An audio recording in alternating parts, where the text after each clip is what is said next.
பஞ்சமி தண்டநாதா சங்கேதா சமயேஸ்வரி சமய சங்கேதா வாராகி பௌத்ரிணி சிவா வார்த்தாளி மகாசேனா ஆஞா சக்கரேஸ்வரி அரிக்னி பாத நமஸ்தே ஜெய் வாராகி. ஜாதகத்தில் மிதுன லக்னத்திற்கு புதன் மகாதசை நடந்துருந்தா எப்படி இருக்கும்? அதாவது இந்த மிதுன லக்னத்திற்கு லக்னாதிபதி அவர் தான், 4ஆம் இடத்துக்கு உண்டான அதிபதியும் அவர் தான். அப்படின்ற போது படிக்கிற குழந்தைகளாக இருந்தால் நல்ல கல்வி அறிவு இருக்கும், நல்ல சமயோஜித புத்தி இருக்கும், எதையும் கூர்ந்து கவனிக்கக்கூடிய அந்த திறமை இருக்கும். கவிதை எழுதுறது, கட்டுரை எழுதுறது, இந்த மாதிரி விஷயங்களில் நல்ல நம்பர் ஒன்னாக வருவாங்க. படிப்பறிவு மொத்தத்தில் நல்ல ஒரு சிறந்து விளங்கக்கூடிய ஒரு வாய்ப்புகள் வந்து அதிகமாக இருக்கும். படிப்பில் எந்த நேரம் கவனம் செலுத்துவாங்க. படிக்கக்கூடிய அந்த தருணத்தை வந்து எதிர்பார்த்துட்டே இருப்பாங்க. அதிகப்படியான படிப்பில் கவனத்தை செலுத்தி நல்ல மார்க் எடுப்பாங்க. படிப்பில் எந்தவித குறையும் வரக்கூடிய ஒரு வாய்ப்புகள் வந்து வராது. நண்பர்கள் வட்டத்தில் ஒரு பெரிய நண்பர்கள் வட்டம் அமையும். நண்பர்கள் அதிகமாக வருவாங்க. நண்பர்கள் வந்து ஒன்றும் பெரிய பாதம் இருக்காது, நல்ல நண்பர்களாக தான் அமைவாங்க. நண்பர்களால் எந்தவித தொந்தரவும் இருக்காது. இந்த படிக்கிற வயசில் தான் இவங்களுக்கு வந்து இந்த புதன் மகாதசை நடந்துட்டு இருக்கும்போது நல்ல ஒரு கணக்கு வழக்கு சம்பந்தமான விஷயங்களில் ரொம்ப புத்தி கூர்மை கொடுக்கும். பெரியவங்களே ஒரு கணக்கு வழக்கிற திணறும் பொழுது இந்த குழந்தைங்க வேகமாக அசால்ட்டாக கணக்கு போட்டு முடிச்சிருவாங்க. அப்படி ஒரு கணக்கு வழக்கில் நல்ல ஒரு திறமை வாய்ந்த அறிவாளியாக வருவாங்க. அறிவுக்கு பஞ்சம் இருக்காது. எதுலையும் ஒரு சிந்திச்சு செயல்படக்கூடிய அளவுக்கு நல்ல ஒரு பிராப்தம் இருக்கும். ஒரு பெரியவங்களாக இருக்காங்க, இந்த புதன் மகாதசை வந்துடுச்சு. இப்போ ஒரு வேலை தேடக்கூடிய ஒரு நபராக இருப்பாங்க, அவங்களுக்கு நடந்துகிட்டு இருக்கு அப்படின்னா வேலை அமையக்கூடிய ஒரு வாய்ப்புகள் வந்து உருவாகும். இந்த வேலை எப்படின்னா பேங்க் வேலை, ஆடிட்டர் படிச்சிருந்தாங்கன்னா இந்த பேங்க் வேலை, ஆடிட்டர், கணக்கு வழக்கு சம்பந்தமாக இந்த பார்க்குறது, இந்த மளிகை கடை, ஸ்டேஷனரி பொருட்கள், அந்த ஷாப்பிங் மால் நடத்துறது, இந்த மாதிரி ஒரு வணிகம் சார்ந்த தொழில்கள்லேயே போகக்கூடிய ஒரு அமைப்புகள் வந்து உருவாகும். வணிகம் சார்ந்து அந்த செயலை யோசிப்பாங்க, என்ன செய்யலாம், இதை செய்யலாமா அப்படின்னு சொல்லி. கொடுக்கல் வாங்கல், வட்டிக்கு விடுறது, இந்த மாதிரிலாம் வணிகம் சார்ந்த தொழிலில் போகலாமா அப்படின்னு சொல்லி யோசிச்சு அதில் காலடி எடுத்து வைக்கக்கூடிய ஒரு வாய்ப்புகள் வந்து உருவாகும். காலி இடம், ஏதாவது இந்த தசையில் தான் இடம் வாங்கக்கூடிய அமைப்பு வந்து இவங்களுக்கு உருவாகும். மிதுன லக்னக்காரர்களுக்கு இந்த தசையில் இடம் வாங்கக்கூடிய அமைப்பு வந்து உருவாகும். நல்ல வீட்டுக்கு பக்கத்துலேயே வாங்கிடுவாங்க. இன்னும் நம்ம அவங்க இருக்கிற வீட்டு பக்கத்திலே வாங்குவோம், இல்லை தாயார் வசித்த வீடு பக்கத்தில் வாங்குவாங்க. இடம் அமையும். அந்த இடம் வந்து எப்படி அமையும் அப்படின்னா, ஏதாவது ஒரு லோன் போட்டு வாங்குவாங்க. பேங்க் லோனும் இருக்கணும், அல்லது வெளியில் மட்ட தனி கடனாக இருக்கலாம். கடன் வாங்கி வாங்கக்கூடிய ஒரு அமைப்பு வந்து உருவாகும். ஆனால் எப்படியானு வந்து இடம் உருவாகும். அவங்க பேரில் ரிஜிஸ்டர் பண்ணிடுவாங்க, அதெல்லாம் வந்து பார்த்துருவாங்க.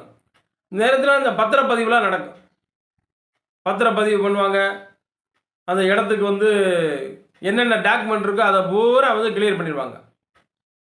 அதே போல் இவங்களுடைய அந்த வசிக்கக்கூடிய இருப்பிட சான்றுகள் அதை பூரா புதுப்பிக்கக்கூடிய அமைப்புகள் வந்து வரும்.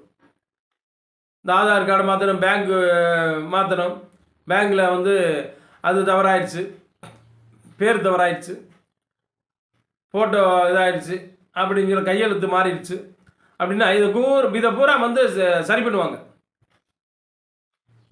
இதை பூரா வந்து நல்லா சரி பண்ணிவிட்டு அதுக்கப்புறம் ஒரு தெளிவான சிந்தனை பிறக்கும். இந்த மாதிரி உள்ள தொழில்களில், இப்போ நான் சொன்ன தொழில்களில் ஏதாவது ஒரு தொழில்களை காலடி எடுத்து வைக்கக்கூடிய அமைப்பு வந்து உருவாகும். நல்ல கூட்டாளி, நல்ல நண்பர்கள் உருவாகுவாங்க. நண்பர்களுக்கு பஞ்சம் இருக்காது. இந்த நேரத்தில் தான் ரொம்ப கவனமாக இருக்கணும். யார்கிட்டயாவது வந்து இந்த செக்கு கொடுப்பாங்க, என்னோடய பேரில் இந்த செக் எடுத்துக்கிறேங்க அப்படின்னு சொல்லிட்டு. அங்கே போய் பார்த்தா பேங்கில் வந்து பணம் இருக்காது. அதனால் தேவையில்லாத ஒரு வம்பு வழக்கு, கோர்ட்டு பிரச்சனை அந்த மாதிரி வர வாய்ப்பு இருக்கும். அதனால் பேங்கில் பேலன்ஸ் இருக்கா அப்படின்னு விசாரிச்சுட்டு பார்த்துட்டு அதுக்கப்புறம் இந்த செக்கு கொடுக்கறது இதெல்லாமே வந்து கொடுத்தா நல்லாயிருக்கும். ஏதாவது ஒரு இந்த கடன் வாங்குவாங்க, கடன் ஏற்கனவே வாங்கி இருந்தாங்கன்னா அதை கட்டுறதுக்காக கொஞ்சம் சிரமப்படுவாங்க. இல்லை இந்த திசையில் வந்து ஒரு கடன் உருவாகும். எதுக்கேன்னு கடன் வாங்குவாங்க, தொழிலுக்காக இருக்கட்டும், அல்லது வந்து ஒரு வாகனம் வாங்குறதுக்காக இருக்கட்டும், அல்லது ஒரு நிலம் வாங்குறதுக்காக இருக்கட்டும், ஒரு கடன் வாங்கக்கூடிய அமைப்பு. அந்த கடன் வாங்கி தான் அந்த பொருளையை வாங்கக்கூடிய ஒரு வாய்ப்புகள் வந்து உருவாகும். கடனை கட்டிடுவாங்க, இருந்தாலும் எப்படியேன்னு ஒரு கடன் உருவாகும். கடன் உருவாகலை அப்படின்னா இவங்களுக்கு உடல்நல பாதிப்பு உருவாகும். ஆஸ்பத்திரி செலவாகும் அதிகமாக, ஏதாவது உடல்நலம் சரியில்லாமல் போயிடும். அந்த நேரத்தில் இந்த தோல் சம்பந்தமான பிரச்சனை, அங்கங்கே அரிப்பாகிறது, கருப்பாகிறது, எவ்வளோதான் மருத்துவம் பார்த்தாலும் போகும் வரும் அந்த மாதிரி இருக்கும். ஒரு வாரம் தோலில் உள்ள பிரச்சனை பூரா குறைஞ்சிரும், மறு வாரம் வந்துடும், திருப்பி டாக்டர்கிட்ட போவோம், அடுத்த டாக்டர்கிட்ட போவோம், இப்படி டாக்டரை மாற்றிக்கிட்டே இருப்போம். டாக்டரை மாற்றிக்கிட்டே இருந்து அந்த தோல்வியாதிக்கே பலதரப்பட்ட காசு செலவு பண்ணக்கூடிய ஒரு வாய்ப்புகள் வந்து உருவாகும். அடிக்கடி இந்த மாதிரி பிரச்சனை, அரிப்பு சம்பந்தமான பிரச்சனை, நரம்பு சம்பந்தமான பிரச்சனை உருவாகக்கூடிய ஒரு வாய்ப்புகள் வந்து இருக்கும். அதே போல் இவங்களுக்கு இந்த தொழில் வாய்ப்புகள் இதில் பார்த்தோம்னா, சொந்த தொழில் பார்த்தோம்னா அதில் கொஞ்சம் சிரமங்களான ஒரு வாய்ப்புகள். சொந்த தொழில் பார்க்கும் பொழுது சில நேரங்களில் அதிகப்படியான கடன்களை உருவாக்கி விட்டுரும். ஏதாவது வேலைக்கு போயிட்டாங்கன்னா ஒன்றும் பிரச்சனை இல்லை. வேலைக்கு போயிட்டாங்கன்னா அந்த வேலையில் வந்து நல்லாயிருக்கும், வேலையில் வந்து பொருளாதார முன்னேற்றம் ஏற்படும், பொருளாதாரத்தில் சிறந்து விளங்குவாங்க. அந்த வேலைக்கு போன காசு மிச்சமாகும், சம்பளம் வந்து மிச்சமாகும். ஆனால் சொந்த தொழில் பார்க்கும் பொழுது தான் ஏதாவது ஒரு லாஸ் ஆகிறது, ஏதாவது ஒரு விஷயத்தில் அந்த பணத்தை இழக்கக்கூடிய ஒரு தன்மை, அந்த மாதிரிலாம் உருவாய். ஏதாவது ஒரு டெபாசிட் பண்ணுவாங்க, ஆனால் அந்த டெபாசிட்டை இந்த தசை ஏற்கனவே டெபாசிட் பண்ணி வச்சுருந்துருப்பாங்க, அந்த டெபாசிட்டை இந்த தசை வரும்பொழுது எடுத்து கொஞ்சம் கொஞ்சமாக காலி பண்ணுவாங்க. அதுக்கு வாங்கணும், இது இந்த பொருள் வாங்கணும், அது தேவைப்படுது, இது தேவைப்படுது அப்படின்னு சொல்லிட்டு. வாகனங்களில் ரொம்ப எச்சரிக்கையாக இருக்கணும். வாகனங்களால் ஏதாவது ஒரு மனதுக்கு கஷ்டமான ஒரு சூழ்நிலை வரக்கூடிய ஒரு வாய்ப்பு. நல்லா இருக்கும், காரில் போயிட்டுருப்பாங்க, ஏதாவது ஒரு கிராட்சு இல்லை தேவையில்லாமல் வந்து ஏதாவது ஒரு பிரச்சனை, அந்த மாதிரி அடுத்தவங்க வம்புக்கு வந்து அந்த திசையில் வந்து வழக்கு வரக்கூடிய ஒரு வாய்ப்புகள். அதனால் கார் ஓட்டுறது ரொம்ப கவனமாக ஓட்டிக்கிறோம், டூ வீலரில் ரொம்ப கவனமாக போகணும். இந்த திசையில் இந்த வாகனங்களில் எச்சரிக்கை தேவை. மிதுன லக்னக்காரர்களுக்கு இந்த புதன் நல்லதாக செய்யும், இருந்தாலும்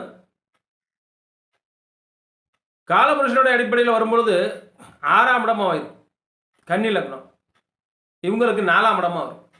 அப்போ 6, 4 அப்படின்ற போது இவங்களுக்கு வாகனத்தாலேயே ஒரு கடன் ஏற்படுறது, வாகனத்தினால் ஒரு உடல் சௌகரியங்களை குறைபாடு வர்றது, இந்த மாதிரி வரக்கூடிய ஒரு வாய்ப்புகள் வந்து உருவாகும்.